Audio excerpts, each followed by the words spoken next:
బులెటిన్లో breaking news చూస్తున్నాం. హైదరాబాద్ ప్రజాభవన్లో తెలంగాణ రాష్ట్ర ఉప ముఖ్యమంత్రి బట్టి విక్రమార్క నేతృత్వంలో అఖిలపక్ష సమావేశం జరగనుంది. కేంద్రం నుంచి రావాల్సిన నిధులు, ప్రాజెక్టులపై అఖిలపక్ష సమావేశంలో చర్చించనున్నారు. ఈ సమావేశానికి కేంద్ర మంత్రులతో పాటు అన్ని పార్టీల ఎంపీలను ఆహ్వానించారు. ఈ క్రమంలో కేంద్ర మంత్రి కిషన్ రెడ్డి, సహాయ మంత్రి బండి సంజయ్ కి బట్టి విక్రమార్క స్వయంగా ఫోన్ చేసి సమావేశానికి రావాలని కోరారు. అలాగే బీఆర్ఎస్ పార్టీకి చెందిన రాజ్యసభ సభ్యులను సైతం ఆయన ఆహ్వానించారు. అయితే తెలంగాణ ఎంపీల సమావేశానికి హాజరు కావడం లేదని కేంద్ర మంత్రి కిషన్ రెడ్డి బట్టి విక్రమార్కకు లేఖ రాశారు. తమ పార్టీలో అంతర్గతంగా చర్చించుకునేందుకు సమయం లేనందుకు మీటింగ్కు రాలేకపోతున్నానని తెలిపారు. రైట్, ఇదే అంశంపై మరింత సమాచారం మా సీనియర్ కరెస్పాండెంట్ శ్రీనివాస్ ఫోన్లో అందించేందుకు సిద్ధంగా ఉన్నారు. శ్రీనివాస్, చెప్పండి, ప్రజాభవన్ లో జరిగే అఖిలపక్ష సమావేశం ఎజెండా ఏంటి? దానికి సంబంధించి మీ దగ్గర ఉన్న పూర్తి డీటెయిల్స్ ఏంటి?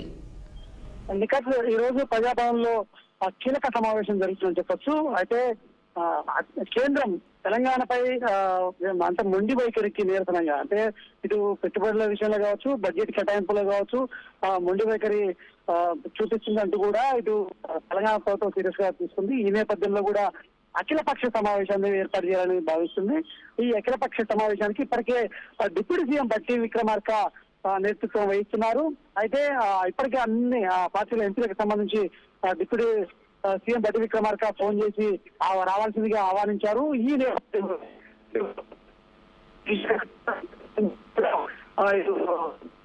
పంపించారు. అయితే అంటే బీజేపీ ఎంపీలు కావచ్చు, అదేవిధంగా బీఆర్ఎస్ సంబంధించిన రాజ్యసభ ఎంపీకి కూడా ఇటు ఫోన్ చేసిన పరిస్థితి, అదేవిధంగా కాంగ్రెస్ ఎంపీలకు కూడా ఫోన్ చేసి మాట్లాడారు. అయితే అఖిలపక్ష సమావేశానికి తాము హాజరు కాబోమంటూ కూడా ఇప్పటికే కిషన్ రెడ్డి స్పష్టం చేసిన పరిస్థితి. ఎందుకంటే మేము ఆలోచించుకోవడానికి తగినంత సమయం మాకు లేదు కాబట్టి మేము రాలేకపోతున్నామని కూడా కిషన్ రెడ్డి ఏదైతే బట్టి విక్రమార్కకు చెప్పిన పరిస్థితి సమాచారం. అయితే ఈ నేపథ్యంలో కూడా ఈ అఖిలపక్ష సమావేశం ప్రధానంగా తెలంగాణకు సంబంధించిన అంశం కేంద్రం నిర్లక్ష్యంగా వ్యవహరిస్తుంది. అదేవిధంగా ఇటు మెట్రో ప్రాజెక్టు అంశం కావచ్చు, మూసీ రివర్ ఫ్రంట్ బోర్డుకు సంబంధించి కావచ్చు, ఇటు అదేవిధంగా స్కిల్ యూనివర్సిటీకి సంబంధించి, అంటే తెలంగాణ ప్రభుత్వం ప్రతిష్టాత్మకంగా తీసుకొని అన్ని విధాలుగా తెలంగాణని అభివృద్ధి పథంలో తీసుకుపోవాలని కూడా కాంగ్రెస్ ప్రభుత్వం భావిస్తున్న నేపథ్యంలో కూడా ఇప్పటికే పలుమార్లు సీఎం రేవంత్ రెడ్డి ఆధ్వర్యంలో మంత్రుల బృందం కేంద్రంలోని ప్రధాని మోడీతో పాటు ఇప్పటికే కేంద్ర మంత్రులను కూడా కలిసి వినతి పత్రాలను కూడా అందించారు. ఈ నేపథ్యంలో కూడా ఇప్పటికీ ఎన్నిసార్లు కూడా వెళ్ళినా కూడా దానికి సంబంధించిన ప్రతిఫలం లేకుండా తెలంగాణ పట్టించుకోవట్లేదు, దానికి కావాల్సిన నిధులను కూడా కేటాయించట్లేదని కూడా ఇప్పటికే పలుమార్లు ఇటు కాంగ్రెస్ సంబంధించిన ఎంపీలు కావచ్చు, ఎమ్మెల్యేలు కావచ్చు, అదేవిధంగా సీఎం రేవంత్ రెడ్డి వీళ్ళందరూ ఆరోపిస్తున్న పరిస్థితి. ఈ క్రమంలో కూడా అఖిలపక్ష సమావేశం ఏర్పాటు చేసి ఈ అఖిలపక్ష సమావేశాల్లో కొన్ని కీలక నిర్ణయాలు తీసుకొని కేంద్రం అంటే కేంద్ర ప్రభుత్వం దగ్గరికి వెళ్ళి అక్కడ ప్రధాని మోడీతో పాటు ఇటు కేంద్ర మంత్రుల్ని కలిసి తెలంగాణకు సమస్యల్ని వాళ్ళకి వివరించి తెలంగాణకు రావాల్సిన బడ్జెట్, అదేవిధంగా ఇటు విభజన చట్టంలోని హామీలకు సంబంధించిన అంశాలను చర్చించి రావాల్సిన నిధులను తేవడానికి కోసం కూడా తీసుకురావాలని కూడా కాంగ్రెస్ ప్రభుత్వం భావిస్తుంది. ఈ క్రమంలో కూడా ఈ నెల 12 నుండి అసెంబ్లీ సమావేశాలు, ప్రత్యేక సమావేశాలు కూడా ఏర్పాటు చేసి ఇటు కులగణన అంశం కావచ్చు, అదేవిధంగా ఎస్సీ రిజర్వేషన్, కులగణన అంశం విషయానికి వస్తే మాత్రం దేశంలో మొదటిసారి తెలంగాణ ప్రభుత్వం కులగణని చేసింది. అదేవిధంగా 42% బీసీలకు రిజర్వేషన్ కేటాయించాలని కూడా ఇప్పటికే దీనికి సంబంధించిన అది పూర్తి కులగణన ప్రక్రియ సర్వే పూర్తయింది. అసెంబ్లీలో కూడా దీన్ని ప్రవేశపెట్టి దీన్ని ఆమోదించనున్నారు. దీన్ని కేంద్రానికి కూడా పంపించే అవకాశం ఉంది.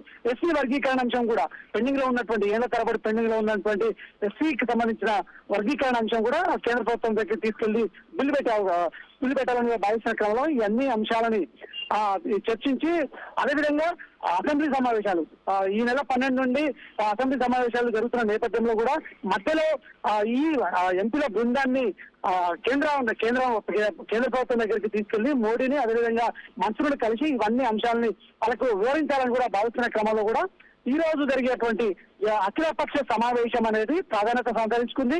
అన్ని పార్టీలకు ఇప్పటికే ఆహ్వానించారు. అంటే ఇటు కాంగ్రెస్ మిత్రపక్షం వామపక్ష పార్టీలు కావచ్చు, ఇటు ఎంఐఎం కావచ్చు, అదేవిధంగా ఇటు ప్రతిపక్ష పార్టీలు అయినా సరే బీజేపీ, బీఆర్ఎస్, తెలంగాణ పార్టీలకు సంబంధించి ఆహ్వానాన్ని పంపారు.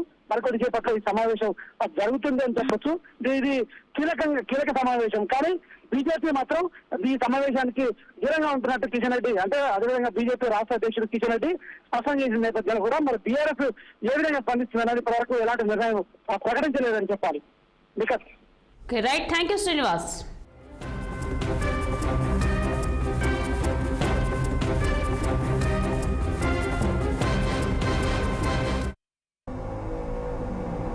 ఇవి bulletin updates. For more details keep watching.